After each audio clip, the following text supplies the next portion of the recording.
Penelope, after 15 years, we're restructuring your position.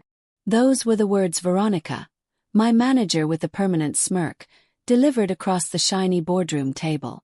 HR sat beside her, tapping a pen, already rehearsing my exit. 15 years of loyalty reduced to a sentence. Clean out your desk by Friday, they added, as if they were doing me a favor. My stomach twisted.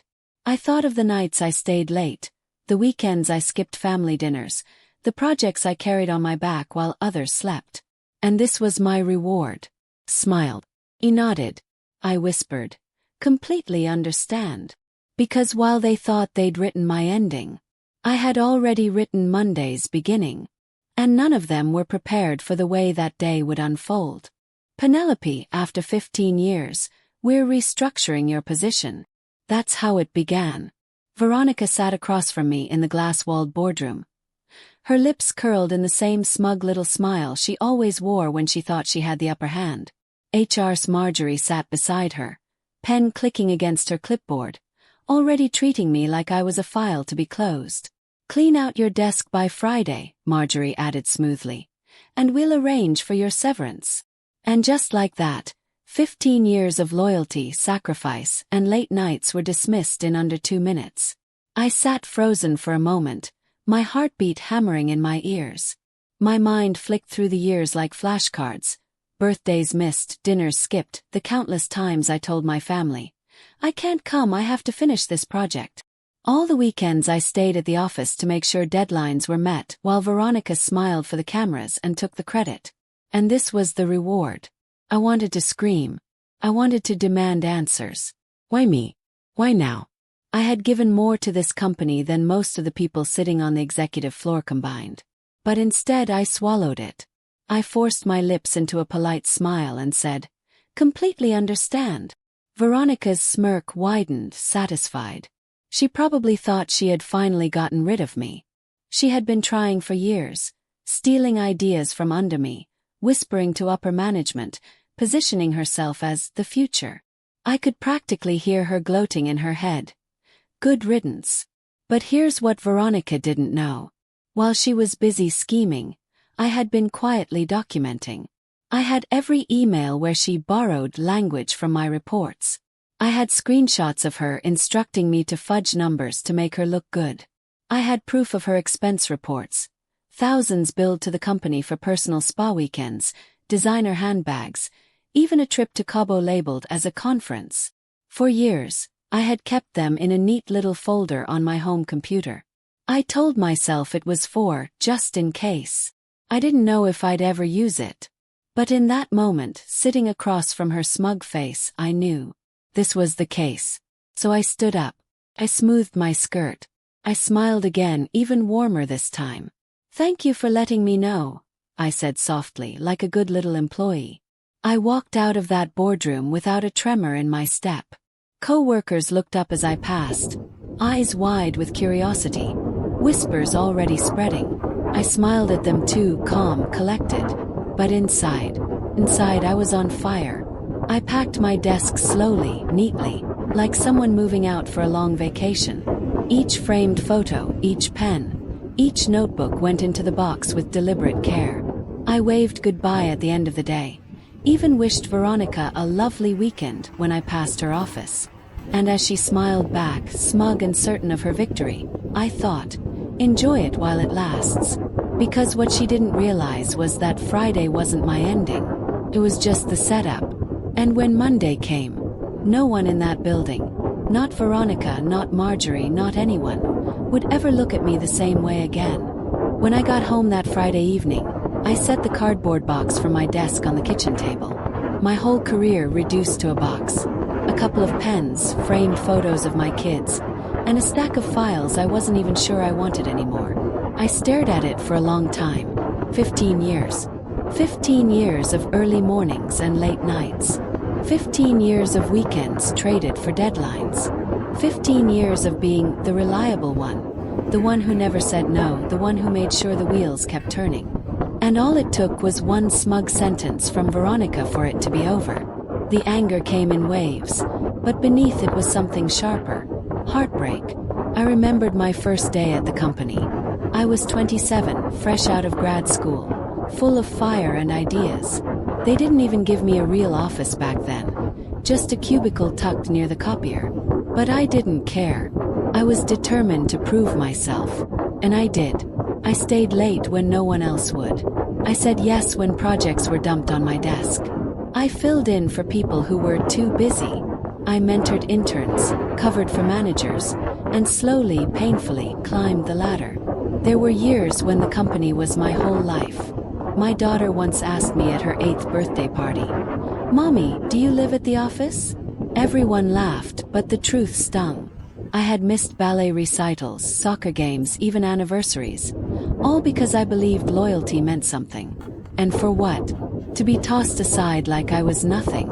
I thought of Veronica, how she used to come to me for advice when she was just starting out. How I trained her, covered her mistakes, even defended her when clients complained. And this was how she repaid me, by smiling across the table as HR told me to pack my things. My hands clenched. My chest tightened. I wasn't just angry at her. I was angry at myself. For staying silent. For letting her steal credit. For thinking the company would reward me if I just worked hard enough. I poured myself a glass of wine and sat by the window, watching the city lights flicker. For a moment I wondered if maybe it was my fault. Maybe I wasn't ruthless enough. Maybe I wasn't flashy enough, young enough, political enough. But then I remembered the folder on my home computer. The one labeled, "For Later." It held every email where Veronica told me to adjust numbers to make her reports shine. Every receipt she slipped onto company cards. Every late-night message where she hinted at ways to skirt policies. I hadn't collected them with a plan in mind. First it was just instinct. Self-preservation. A quiet voice whispering, "Keep this. You might need it one day." And now that day had come. I looked back at the box on my table, at the framed picture of my kids smiling at the beach. My chest swelled with something new. Not heartbreak, not anger. Determination. If Veronica wanted to erase me, I was going to make sure she never forgot me. Because Monday wasn't going to be my quiet exit. It was going to be the start of her downfall. And this time I wasn't going to stay silent. Monday morning arrived bright and ordinary. The city hummed like nothing had happened. I drove into the parking lot, box in the passenger seat, heart steady. My face was calm. I had rehearsed small talk in my head. I had rehearsed smiles. Veronica sat at her desk as if nothing had changed. Her emails continued to flood in. Her phone chimed with meetings. She walked past me like breezing past a streetlight, barely recognizing I was there. Her confidence was deliciously ignorant. I made a coffee and went to my old office. My badge still opened the drawer where I had left a second hard drive months ago. I had hoped this day would never come. But there it was, tucked behind a stack of reports, my hidden backup. I plugged it into my laptop in the empty conference room and watched files unroll like a movie I had refused to watch before. Spreadsheets. Expense reports. Emails stamped with Veronica's name. First it was petty things. A spa weekend billed as client entertainment. A designer handbag labeled office supplies. Little lies to slip into budgets. But then the pattern sharpened. Large vendor payments routed through a consultant firm that didn't exist. Duplicate invoices with slightly altered totals. Expense lines moved to different projects to hide costs. Bits and pieces that, alone, looked like sloppiness. Together they formed something else. Fraud. My stomach flipped. The folder labeled, "For Later," was suddenly a map. I printed everything I thought I might need.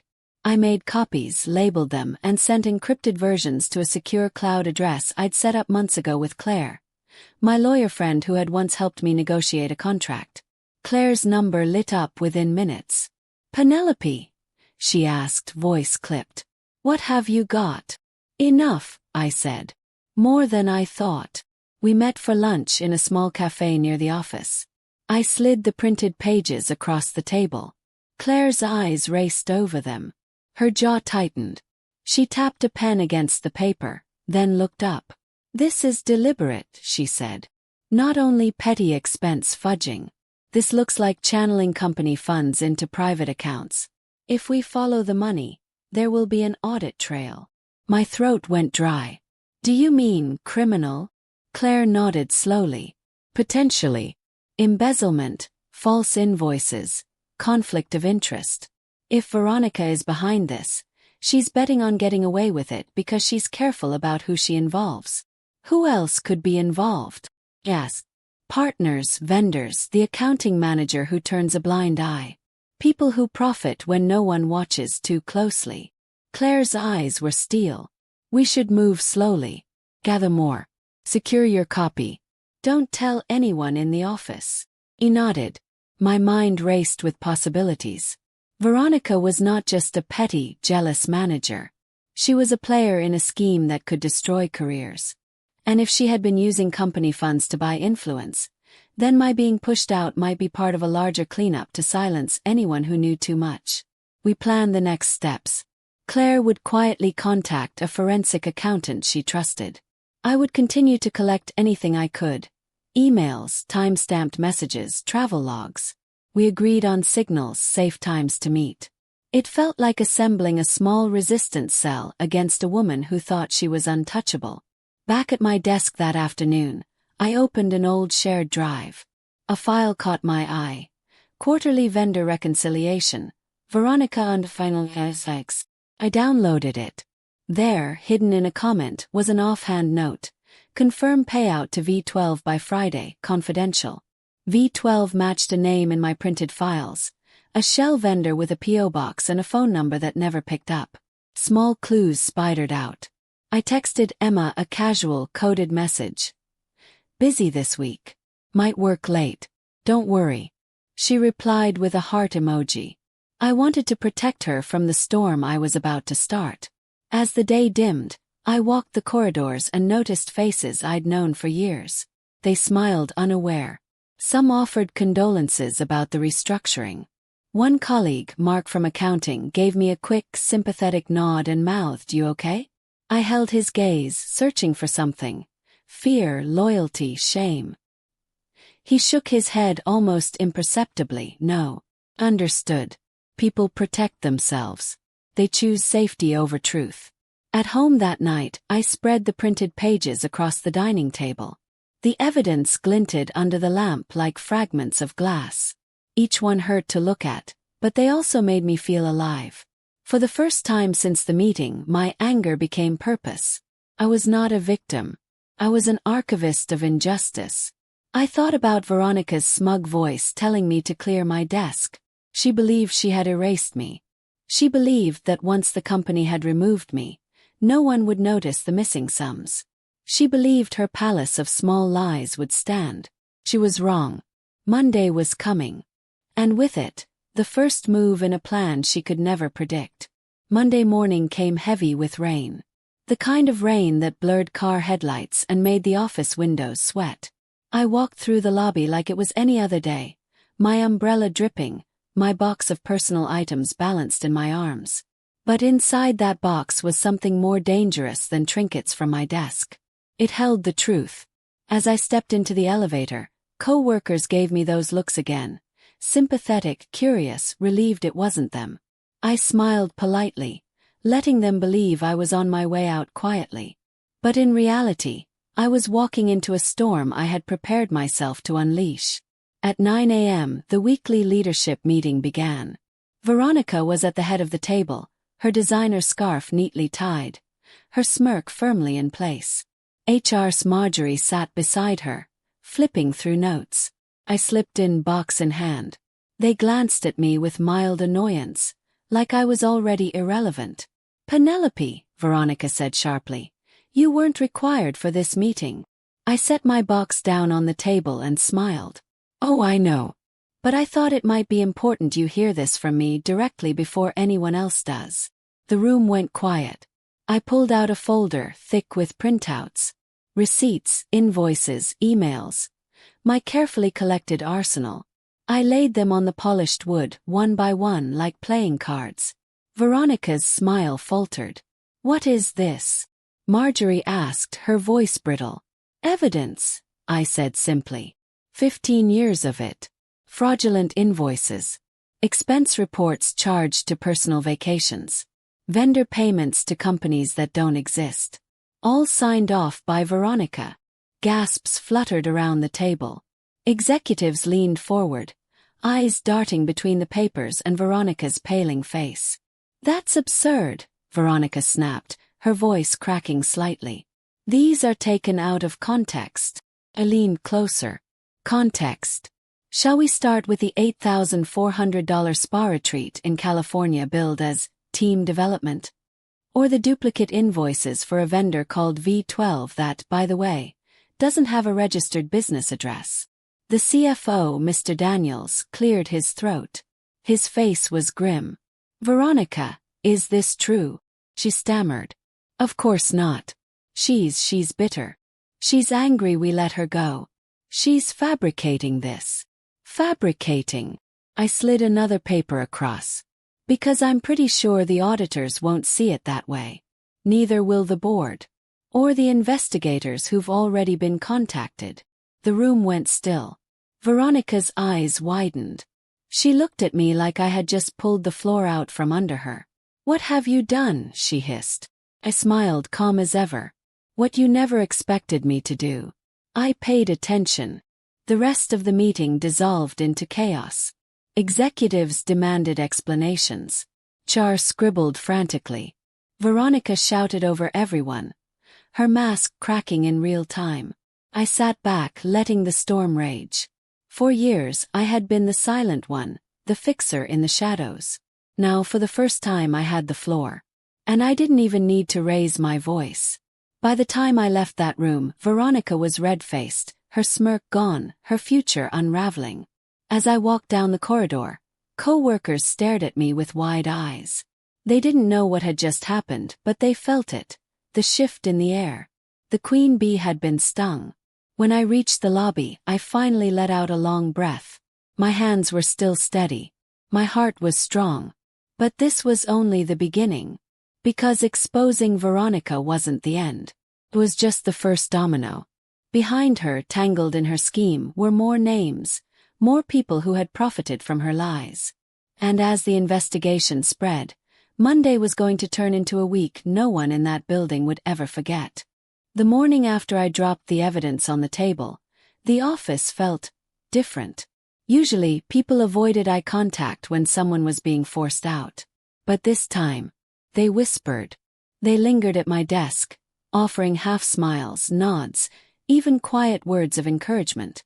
One coworker, Mark from accounting, stopped by. He lowered his voice so no one else could hear. "Penelope, I've seen the invoices too. I didn't know if anyone else noticed." "I'm glad you did." It was the first time in months I didn't feel alone. For 15 years, I had been the quiet worker bee. Now, people were stepping out of the shadows, showing me they had seen more than I realized. Maybe they hadn't had the courage to act. But now that I had cracked the dam, others were willing to let the truth spill. That afternoon, an email landed in my inbox from the CFO, Mr. Daniels. Subject line: "Meeting request, urgent." I braced myself. When I walked into his office, he stood by the window, arms crossed. The city stretched behind him, gray and vast. "Penelope," he said slowly, "I reviewed the documents you presented yesterday. They're damning." He paused, his jaw tightening. "But you understand the gravity here.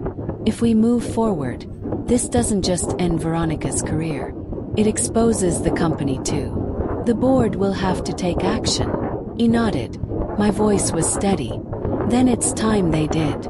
I gave 15 years of my life to this place. I won't let her tarnish it while pretending she's the future." Daniels studied me for a long moment. Then, surprisingly, he nodded. "You're right." Relief bloomed in my chest. For the first time, someone in leadership wasn't brushing me aside. As I left his office, I passed Veronica in the hall. Her heels clicked angrily against the tile, her face pale, her jaw clenched. She tried to maintain her usual air of superiority, but the cracks showed. Her eyes locked on mine. "You think you've won," she spat under her breath. I smiled faintly. "I think the truth has." Her nostrils flared, but she said nothing else. She turned sharply and stormed down the corridor. The rest of the week was a blur of meetings. HR called me in to clarify timelines. Auditors asked me to walk them through emails and files. Claire, my lawyer friend, kept checking in, reminding me to document everything and never let myself be cornered.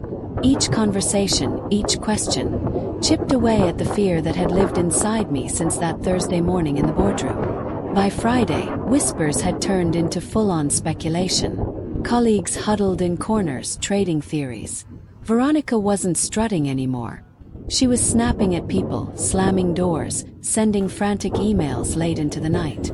Emma, my daughter, noticed the change in me too. One evening at dinner she said, "Mom, you're smiling more, even when you're tired."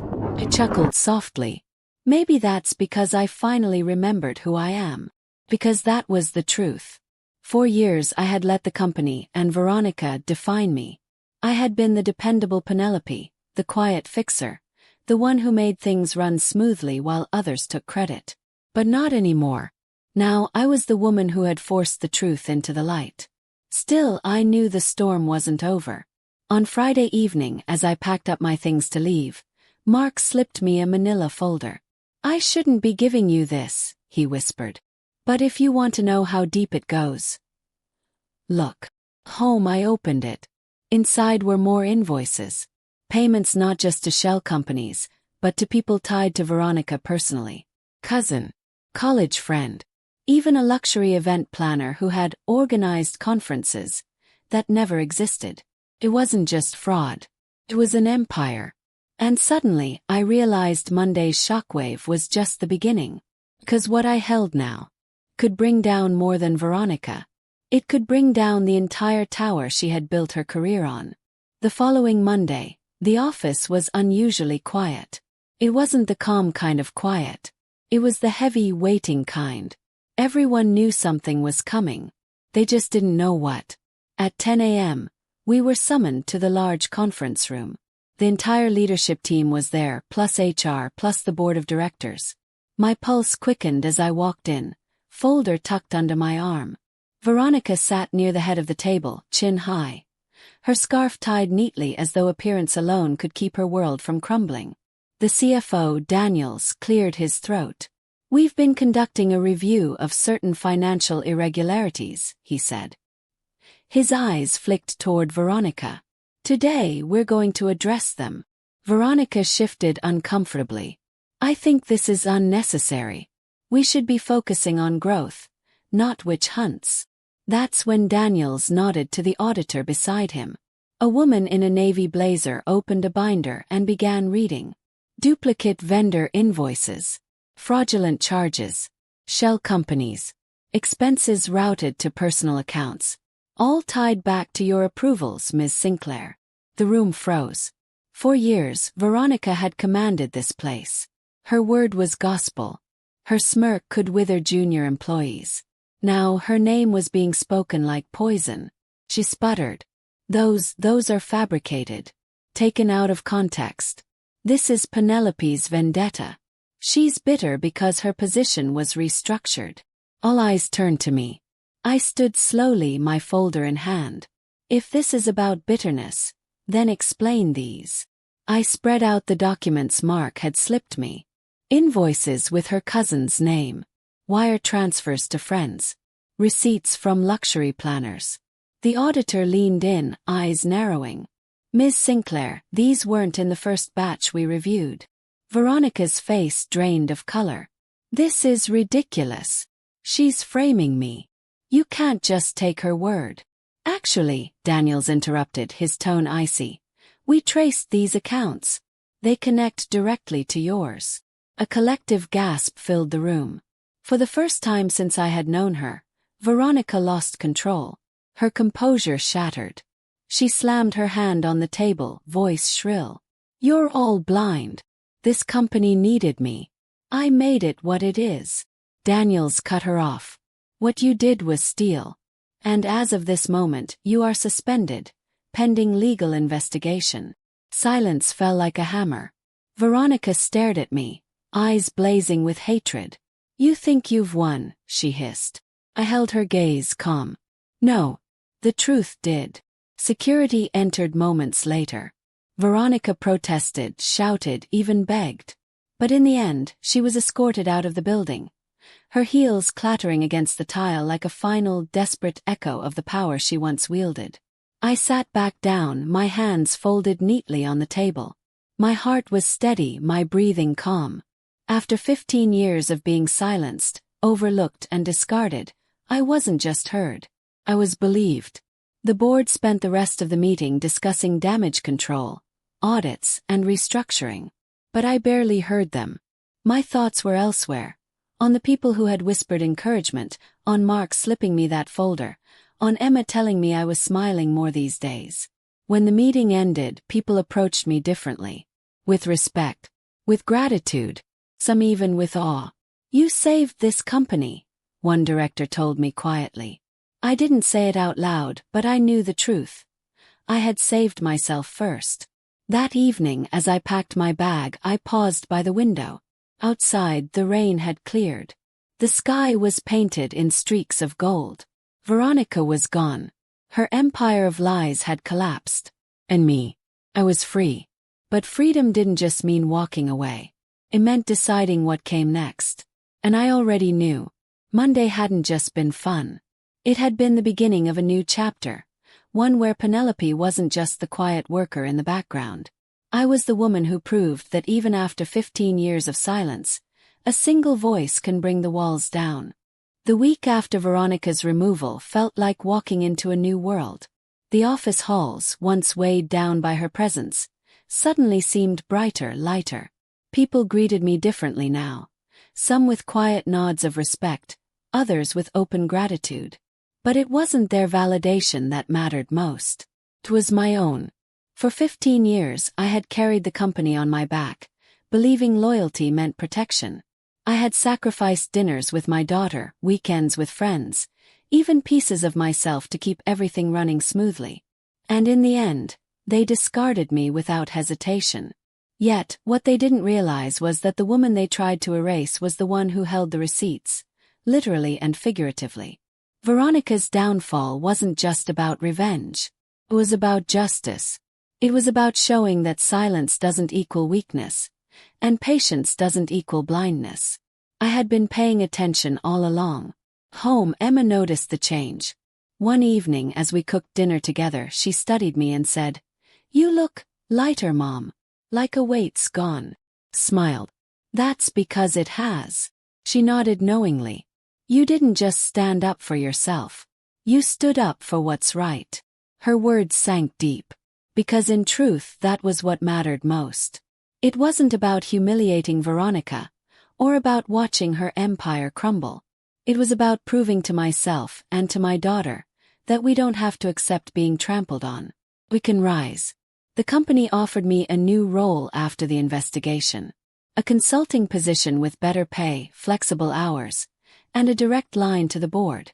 I accepted, not because I needed the title but because I wanted to shape a workplace where no one would have to endure what I had. On my last walk through the office before starting my new position, I paused at the boardroom door. I remembered sitting there weeks earlier, heart pounding as Veronica and HR told me to clear my desk. I remembered the sting of betrayal, the humiliation. But I also remembered how I smiled politely, nodded and whispered, "Completely understand." They thought that was surrender. But it was the beginning of my fight. And when Monday came, I kept my promise. So here I am, Penelope. The woman they thought they could erase. The woman they underestimated. The woman who proved that sometimes the quietest person in the room is the one holding all the power. If you've ever been overlooked, discarded, or told you're replaceable, remember this: your silence does not mean weakness. Your patience does not mean ignorance. And your story does not end just because someone else tries to write you out of it. Because sometimes, the sweetest victory isn't shouting back in anger. It's smiling, waiting, and letting the truth speak louder than any lie. Thank you for listening to my story. If it inspired you, let me know your thoughts in the comments below. Don't forget to like and subscribe, because stories like this, they remind us all that no matter how dark it gets, There's always a way to rise.